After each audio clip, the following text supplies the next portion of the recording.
नमस्कार, good morning, सुप्रभात दोस्तों। भारतीय इतिहास की इस अद्भुत व नियमित श्रृंखला में आपका स्वागत है। अब तक हमने पढ़ा है प्रागैतिहासिक काल एवं आद्य इतिहास के बारे में।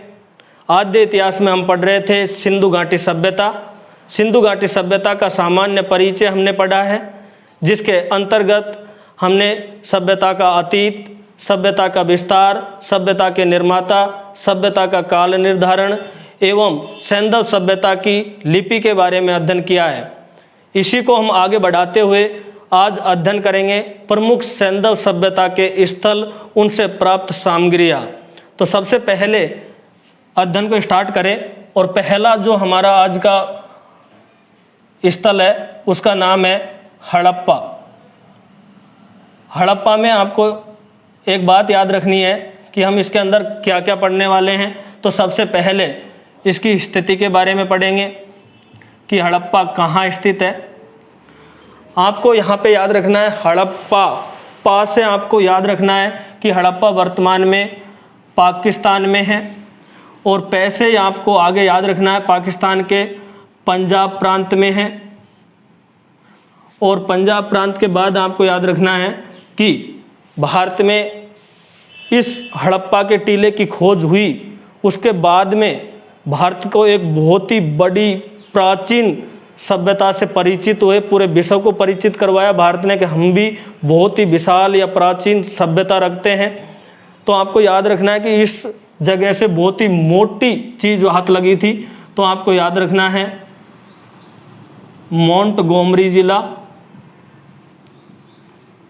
मोंटगोमरी। तो मोटी चीज़ हाथ लगी से मोंटगोमरी जिला, जिसे वर्तमान में साहिवाल के नाम से जाना जाता है, साहिवाल जिले के नाम से भी जाना जाता है। ये स्थिति है इसकी। स्थिति के बाद में हम हड़प्पा की खोज के बारे में अध्ययन करें तो हड़प्पा के टीले की जो सर्वप्रथम जानकारी हमें दी वो व्यक्ति का नाम है चार्ल्स मेसन, और चार्ल्स मेसन ने ये जानकारी हमें 1826 में दी। जबकि इसकी खोज की अगर हम बात करें तो इसका जो खोज करता है उसका नाम है दयाराम साहनी। हम इसके पूरे नाम की बात करें तो याद रखना आपको राय बहादुर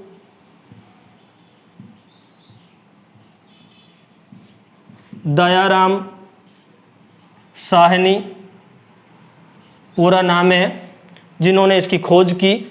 और ये कार्य इन्होंने कब किया, याद रखना 1921 में इसकी खोज की गई। किसके द्वारा? राय बहादुर दयाराम साहनी द्वारा। आपको यहाँ पे तीन चीज़ें याद रखनी है, एक तो रा और एक बै और यहाँ पे साहनी, जिससे हमें आगे का बिंदु हमारा स्पष्ट हो जाएगा। आगे का जो बिंदु है वो है नदी, कौन सी नदी के किनारे है ये सभ्यता। तो आपको याद रखना रा से आपको और बै लिख लो आप। तो राब तो कोई नदी है नहीं है, तो राब से आपको राबी नदी याद रह जाएगी। और राबी नदी का जो तट की अगर हम बात करेंगे तो कौन से तट पे है, तो बै यहाँ पे आ रहा है और यहाँ पे भी वह आ रहा है। तो आपको याद रखना है ये बाएं तट पर है। रावी नदी के कौन से तट पर है? बाएं तट पर। ऐसे हम कुछ चीज़ों को इनके नाम में अंदर से अलग ट्रिक बनाने की ज़रूरत नहीं होती, याद रह जाती है। साहनी से क्या याद रखोगे कि वर्तमान में कौन सा जिला है? साहिवाल। तो साहनी और साहिवाल एक जैसे नाम है, साहनी और साहिवाल। तो ये वर्तमान जिला भी आपको याद रह जाएगा। इसके बाद में हम बात करते हैं कि इसकी जो खुदाई है वो किसके नेतृत्व में हुई है। तो सर जॉन मार्शल के नेतृत्व में ये पूरा का पूरा कार्य किया गया। सिंधु सभ्यता के जो निर्देशक है वो कौन थे? सर जॉन मार्शल थे। अब इसके उत्खनन की अगर हम बात करते हैं यहाँ पे उत्खनन, तो उत्खनन है वो 2 बार किया गया। पहली बार जो उत्खनन का कार्य 1926 में और फिर बाद में 1946 में। 1926 में जो उत्खनन का कार्य किया गया वो किया गया माधव स्वरूप वत्स द्वारा।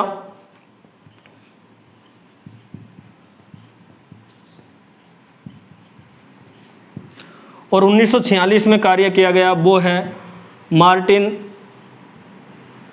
व्हीलर द्वारा उत्खनन कार्य किया गया। आप यहाँ पे मार्टिन व्हीलर से दो चीज़ याद रखोगे कि मार्टिन व्हीलर ने जो इसका पश्चिमी टीला है,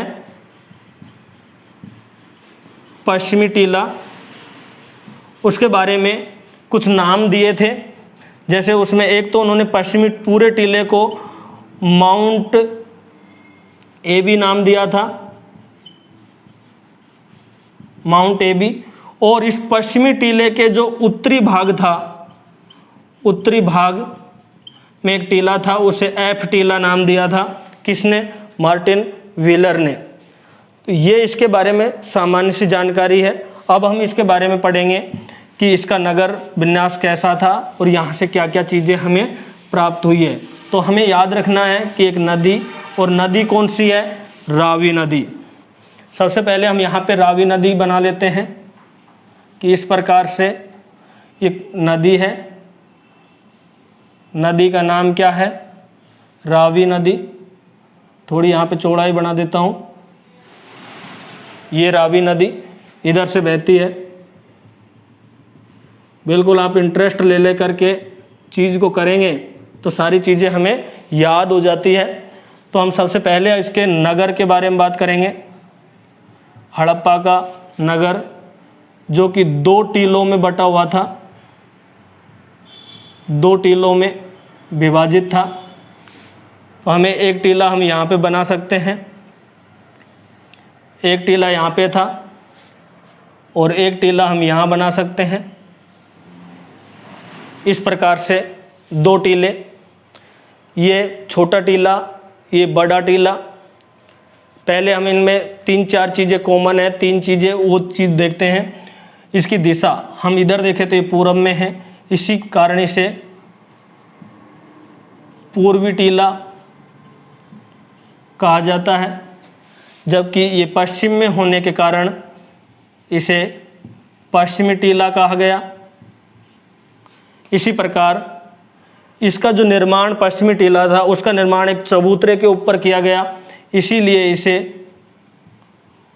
ऊपरी टीला भी कहा जाता। इसके बाद में हम बात करें, ये सामान्य जब धरातल पर किया गया था, इसीलिए इसके जो नाम दिया गया वो है निचला टीला, निचला टीला। और यहाँ पे इस टीले में चारों ओर एक प्राचीर से घिरा हुआ था, यहाँ पे चारों ओर प्राचीर थी। तो हम इस कह सकते हैं कि इसके चारों ओर क्या था? एक दीवार से घिरा हुआ था, इसीलिए इसे कहा जाता है कौन सा टीला? दुर्ग टीला भी कहा जाता है। जबकि इसे नगर टीले के नाम से जाना जाता है, नगर टीला के नाम से जाना जाता है।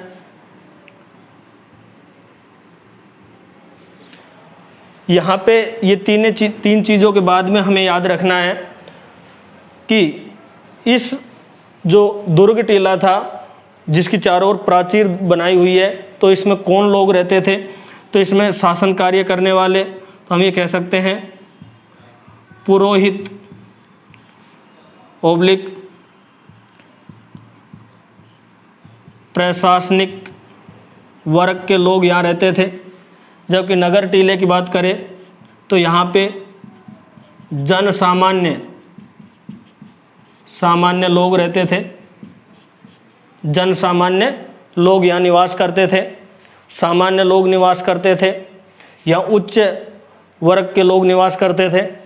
इतना जानने के बाद में अब हम यहाँ पे, मैंने आपको बताया था कि 1946 में इसके दूसरी बार उत्खनन किया, तो मार्टिन व्हीलर ने इस पश्चिमी टीले को जो नाम दिया था वो भी लिख लेते हैं, व्हीलर, और उन्होंने नाम दिया था माउंट एबी। क्या नाम दिया था? माउंट एबी। कौन से? पश्चिमी टीले को। इसके बाद में सबसे पहले हम पश्चिमी टीले के बारे में चर्चा करेंगे।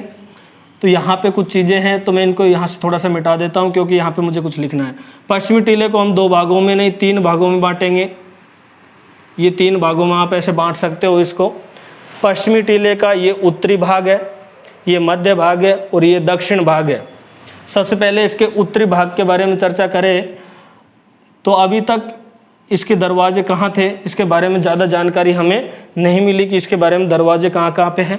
पर आपको याद रखना है कि इसका जो उत्तरी भाग है उसको 3 भागों में, उत्तरी भाग का ये टीला है, उत्तरी भाग में भी ऊपर एक टीला मिला है जिसे हम 3 भागों में बांटते हैं।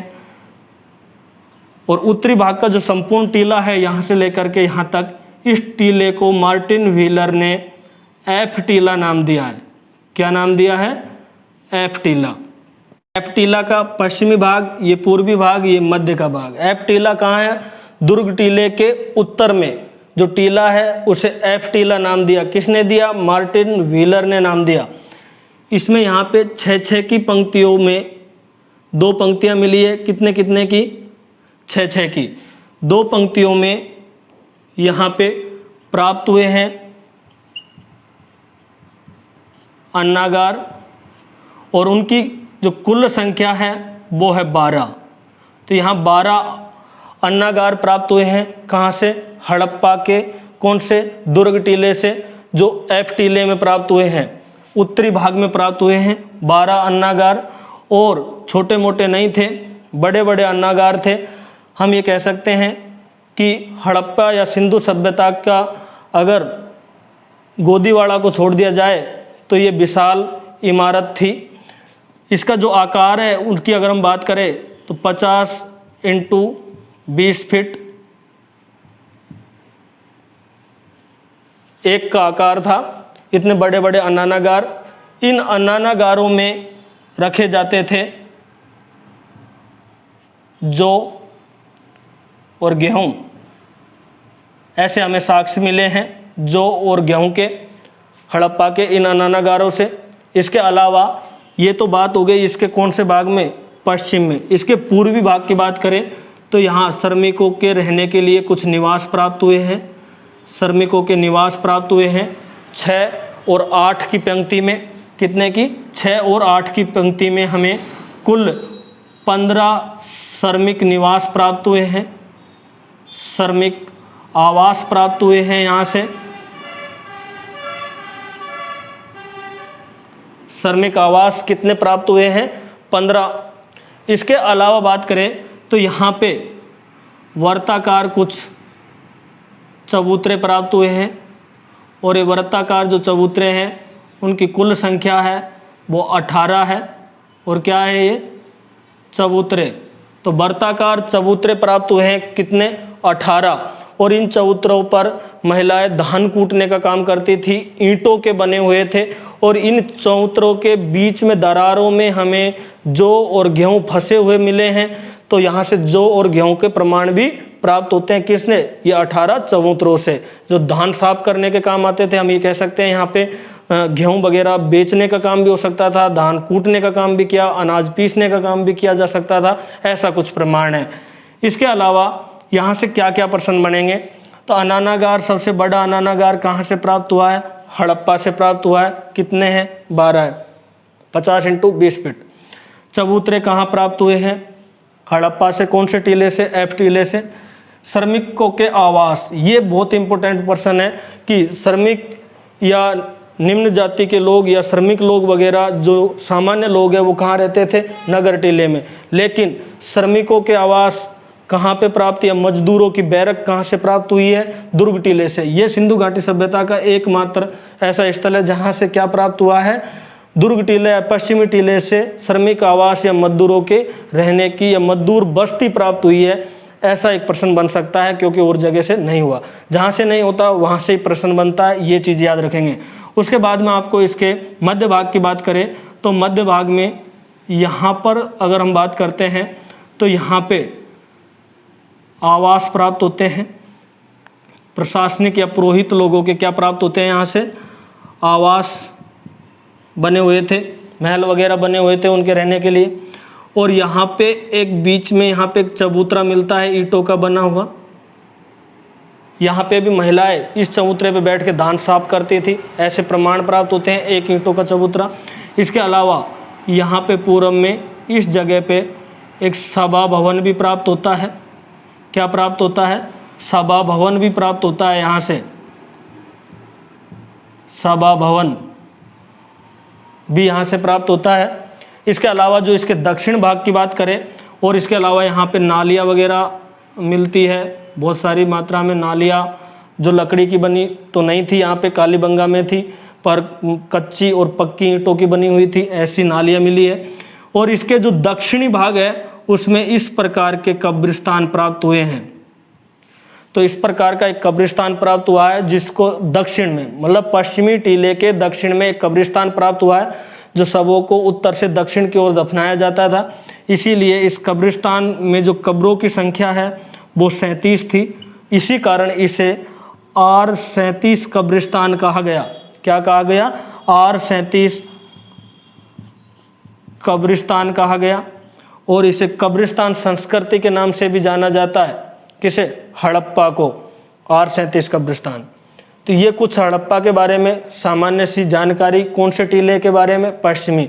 पूर्वी टीले की अगर हम बात करें तो पूर्वी टीले के बीचों बीच में से उत्तर से लेकर के, और हम ये कह सकते हैं दक्षिण और पूर्व से लेकर के पश्चिम में सड़कें थी इस प्रकार से। और ये सड़कें एक दूसरे को कहाँ काटती थी? समकोण पर काटती थी, और ये बीच में ऐसे चौराहा था यहाँ पे।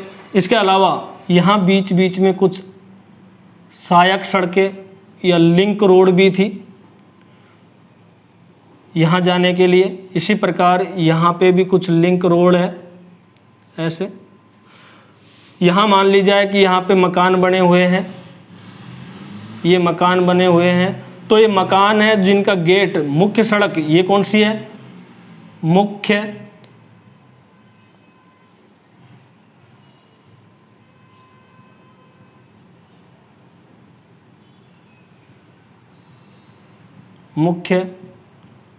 सड़क।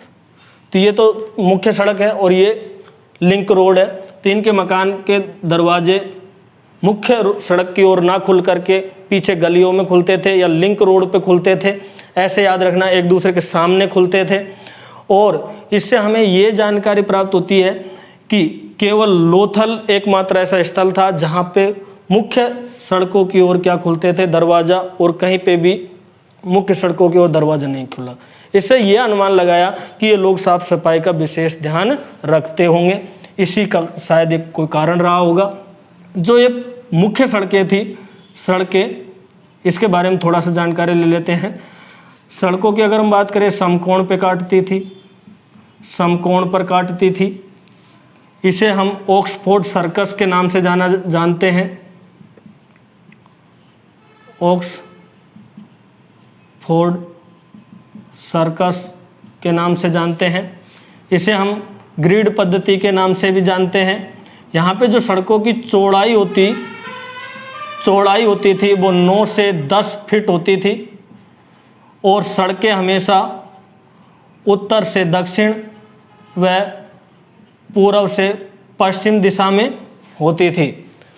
सड़कें कच्ची और पक्की दोनों प्रकार की है। हड़प्पा से हमें कच्चे ईंटों की और सड़कें प्राप्त हुई है, ऐसे याद रख लेना आप यहाँ पे। इन सड़कों के बाद में और यहाँ से क्या क्या प्राप्त हुआ है उसके बारे में बात करें तो सबसे पहले आपको याद रखना है कि यहाँ पे एक गाड़ी प्राप्त हुई है। क्या प्राप्त हुई है? गाड़ी। और यहाँ आप बनाना आराम से पहिया, और पहिए में ऐसे करके एक गाड़ी बना लेना ऐसे। और ये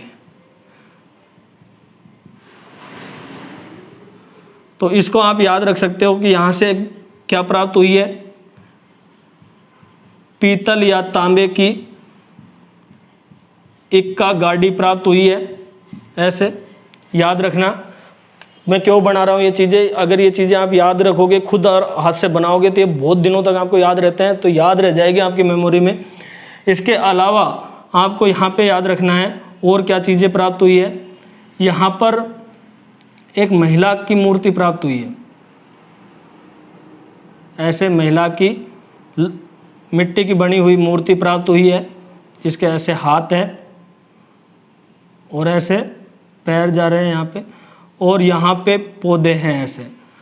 तो हम ये कह सकते हैं कि इस मूर्ति के आधार पर यहाँ क्या है, पौधा। तो महिला के गर्भ से निकलता हुआ पौधा, तो इसको मैं यहाँ से यहाँ पे दूसरे नंबर पे बना देता हूँ। स्त्री के गर्भ से निकलता पौधे की मूर्ति प्राप्त हुई है। इसके अलावा यहाँ पे महिलाओं की भी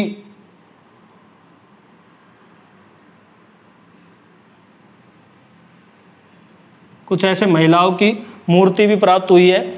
इस प्रकार हम ये कह सकते हैं कि मातृ देवी की मूर्ति यहाँ से प्राप्त हुई है मूर्ति।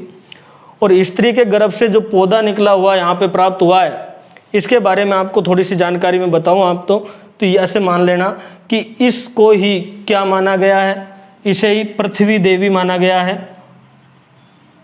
पृथ्वी देवी या धरती माता माना गया है और इसे ही माना गया है उर्वरा देवी मान करके इसकी पूजा की जाती थी, संभवतः ऐसा माना जाता है। इसके अलावा और यहाँ से क्या प्राप्त हुआ है, यहाँ से मोहरें प्राप्त हुई है, मोहरें प्राप्त हुई है। और उन मोहरों में मान लो ये ऐसी मोहर प्राप्त हुई है, तो यहाँ कुछ अक्षर लिखे हुए हैं ऐसे, और मान लो यहाँ पे एक हाथी का चित्र बना हुआ है।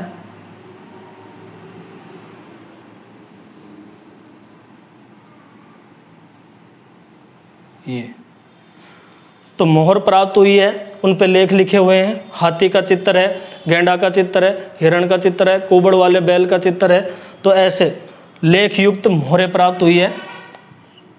तो आप याद रखना, सर्वाधिक लेख युक्त मोहरें प्राप्त हुई है। वैसे सर्वाधिक मोहरें मोहनजोदड़ो से प्राप्त हुई है, लेख युक्त यहाँ से प्राप्त हुई है।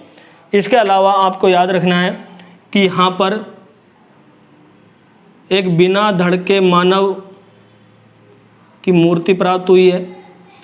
बिना धड़ के मानव की मूर्ति प्राप्त हुई है।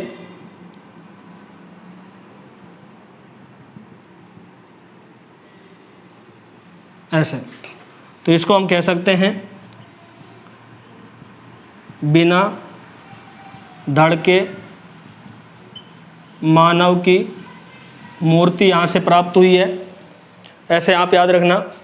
इसके अलावा यहाँ पे एक प्रकार से हम ये कहें कि एक श्रृंगार दानी प्राप्त हुई है, जिसे हम प्रसादन मंजूषा कह सकते हैं, और उसमें एक दर्पण लगा हुआ था, ऐसे याद रख लेना। तो यहाँ पे क्या प्राप्त हुई है, प्रसादन मंजूषा प्राप्त हुई है। और प्राप्त हुआ है कांसे का दर्पण प्राप्त हुआ है, कांसे का दर्पण भी यहाँ से प्राप्त हुआ है। इसके अलावा यहाँ पे शंख से बना एक महल प्राप्त हुआ है, सॉरी बैल प्राप्त हुआ है, बना बैल प्राप्त हुआ है। इसके अलावा शंख से बना बैल भी यहाँ से प्राप्त हुआ है। मछुआरे का चित्र यहाँ से प्राप्त हुआ है, का चित्र प्राप्त हुआ है। इसके अलावा इसके जो दक्षिण भाग है, इस दक्षिण भाग में एक कब्रिस्तान प्राप्त हुआ है। वो कब्रिस्तान कुछ इस प्रकार का था, जिसमें कुछ कब्रें कैसी थी उत्तर से दक्षिण और कुछ कैसी थी पूर्व से पश्चिम। इसी कारण इस कब्रिस्तान को नाम दिया गया एच कब्रिस्तान। और एच कब्रिस्तान कहाँ से प्राप्त हुआ है, यहाँ से ही पूर्वी टीले से प्राप्त हुआ है। और यहाँ पे एच कब्रिस्तान से हमें सैंधव लिपि मोहरे वगैरह और सैंधव लिपि के प्रमाण प्राप्त हुए हैं, ये हमने पढ़ा है। इसी कब्रिस्तानों में एक कब्र ऐसी मिली है, उस कब्र से क्या है, मानव के साथ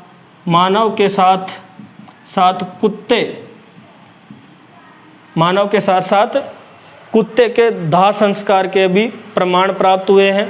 तो ये बहुत सारी चीज़ें हमें यहाँ से मिली है। इनको अगर हम एक जगह डायग्राम में बनाएं और कैसे याद करें, तो उसके लिए हम सबसे पहले बात करें तो वो है हड़प्पा। याद रखना, हड़प गए, हड़प्पा में हड़पना याद रखना। हड़प गए, किस चीज़ को हड़प गए? अन्न को हड़प गए। उस समय तो अन्नागार याद रखना आप। अन्नागार कितने मिले हैं? 12 मिले हैं। किसके प्रमाण मिलते हैं यहाँ से? जौ और गेहूं के प्रमाण प्राप्त हुए हैं यहाँ से। अन्न को हड़प गए कौन? मजदूर हड़प गए। तो मजदूर, बैरक या श्रमिक आवास बोल सकते हैं। इनकी संख्या कितनी? 8, 7, 15। अच्छा, कहाँ से हड़प गए ये मजदूर इनको? तो आप बता सकते हो चबूतरा, जो चबूतरे मिले हैं, चबूतरे से सीधे ये लोग अपने कहाँ ले गए? बैरिकों में ले गए अनाज को उठा के, अन्न को। तो चबूतरे से, चबूतरे कितने मिले हैं? 18 चबूतरे मिले हैं। ऐसे याद रखना। किस में रख कर के ले गए? ठीक है, तो आप याद रखना कि ये ले गए कांसे के,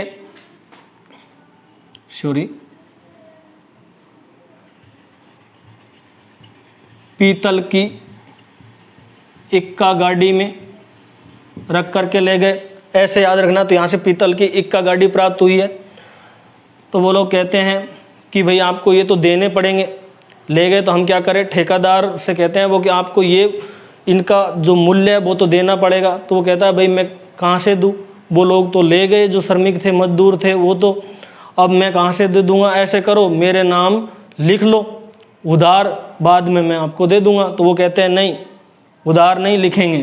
तो वो क्या कहते हैं? लिख लो। तो आप याद रखना, लेख युक्त, तो लिखना है क्या? मोहरे। सर्वाधिक संख्या में यहाँ से प्राप्त हुई है। वैसे सर्वाधिक मोहरे कहाँ से? मोहनजोदड़ो से। वो कहते हैं लिखना तो नहीं है, नगद चाहिए। तो वो कहता है कि माँ के गर्भ से थोड़ी निकलती है, तो माँ से तो मातृ देवी की प्रतिमा या मूर्ति प्राप्त हुई है, और गर्भ से थोड़ी निकलती है। तो आपको याद रखना है स्त्री के गर्भ से निकलते हुए, या पेड़ पे थोड़ी लटक रही है ऐसे, तो पौधे के बारे में याद रख लेना। पौधा का चित्र जिसे हम पृथ्वी देवी, माँ उर्वरा देवी के नाम से जानते हैं।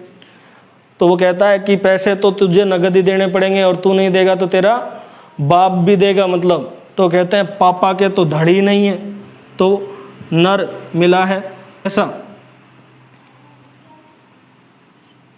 धड़ रहित, तो नर मूर्ति, वो भी कैसी? धड़ रहित नर मूर्ति मिली है। वो कहता है कि तेरी कब्र से भी पैसे निकलवा लेंगे, 1 महीने का टाइम है, 1 महीने के अंदर अंदर जितना जीना है उतना जी ले, वरना हमें वापस देना पड़ेगा। तो कब्र से भी निकला लेंगे। तो क्या याद रखना हो? R37 कब्रिस्तान मिला है, और H कब्रिस्तान यहाँ से प्राप्त हुआ है। इसके अलावा आपको और क्या याद रखना है? तो मातृ देवी या स्त्री से आपको याद रखना है, यहाँ पे स्त्री या मातृ देवी से, कि यहाँ पे वो लोग जब रहती थी तो क्या वो कोई लिपस्टिक वगैरह लगाती ऐसे? तो यहाँ पे प्रसाधन मंजूषा मिली है, और कांसे का दर्पण प्राप्त हुआ है। इसके अलावा आपको याद रखना है सीप का पैमाना यहाँ से मिला है, और कब्रिस्तान में याद रखोगे बकरे के साथ सावधान के साक्ष्य यहाँ से मिलते हैं, जबकि बकरे के पीछे चाकू लेके भागते हुए मानव का चित्र मोहनजोदड़ो से मिलेगा। ठीक है, एक मर्दभांड से मछुआरे का चित्र मिलता है। किससे? मर्दभांड से मछुआरे का चित्र यहाँ से प्राप्त होता है। तो ये हड़प्पा के बारे में संपूर्ण जानकारी थी। आशा है कि ये आपको बहुत अच्छी लगेगी। जब तक के लिए नमस्ते।